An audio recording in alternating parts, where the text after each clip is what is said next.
행한 일대로 보응받네. 주님의 피로 죄 씻으면 주님의 진노 면하겠네. 내가 그 피를 6월절 그 향해 길을 볼 때에 내가 널 넘어서 가리라. 구주의 사랑 그 진은혜 보혈의 능력 의지하세. 심판의 불이 내릴 때에 주님의 진노 면하겠네. 내가 그 피를 6월절 그 향해 길을 볼 때에 내가 널 넘어서 가리라.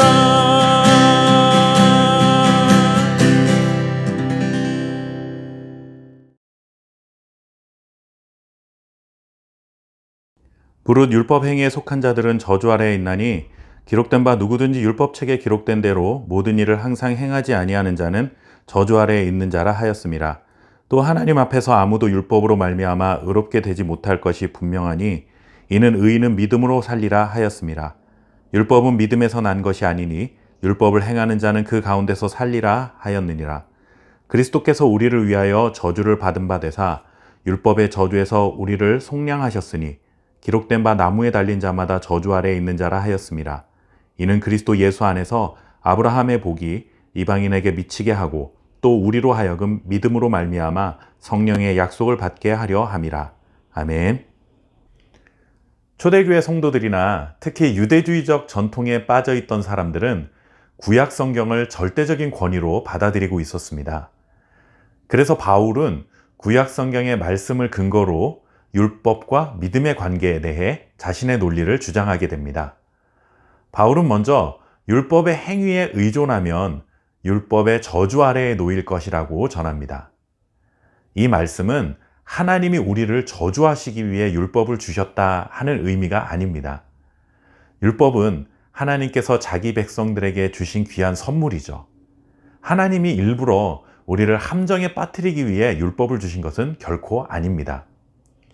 그러나 율법은 마치 양날의 검과 같습니다. 율법을 잘 지키며 순종할 때는 하나님께서 약속하신 복에 이르지만 율법을 지키지 못하면 그에 따르는 저주가 선언되어 있습니다. 그것이 신명기 28장 말씀에 아주 잘 그려지고 있습니다. 그런데 문제는 어떤 사람도 율법을 완전하게 다 지킬 수 없고 실제로 다 지키지도 않았다는 것이죠. 아무리 율법을 잘 지키고 있다가도 한 번만 지키지 못하면 그 지키지 못한 것 때문에 율법이 가져다 주는 저주 아래에 사는 자가 되는 것입니다. 평생 남의 물건에 손 한 번 대지 않고 살다가 딱 한 번 남의 물건을 훔쳤는데 그 한 번의 도둑질 때문에 법의 처벌을 받아야 하는 것과 같은 것입니다. 아무도 율법으로 의롭게 될 수 없다는 사실을 우리는 알아야 하는 것입니다.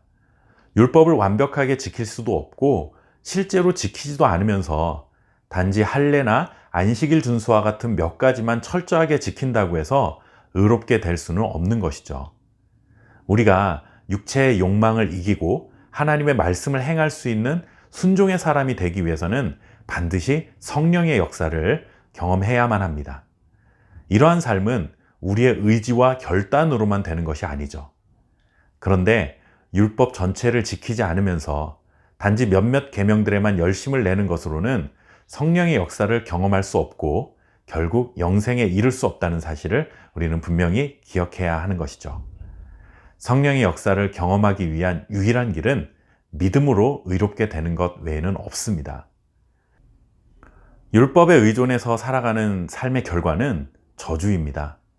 그런데 이 저주의 고리를 끊으신 분이 바로 예수 그리스도이십니다. 바울은 다시 한번 그리스도의 십자가의 죽음을 우리를 율법의 저주에서 속량하신 사건으로 선포하게 됩니다.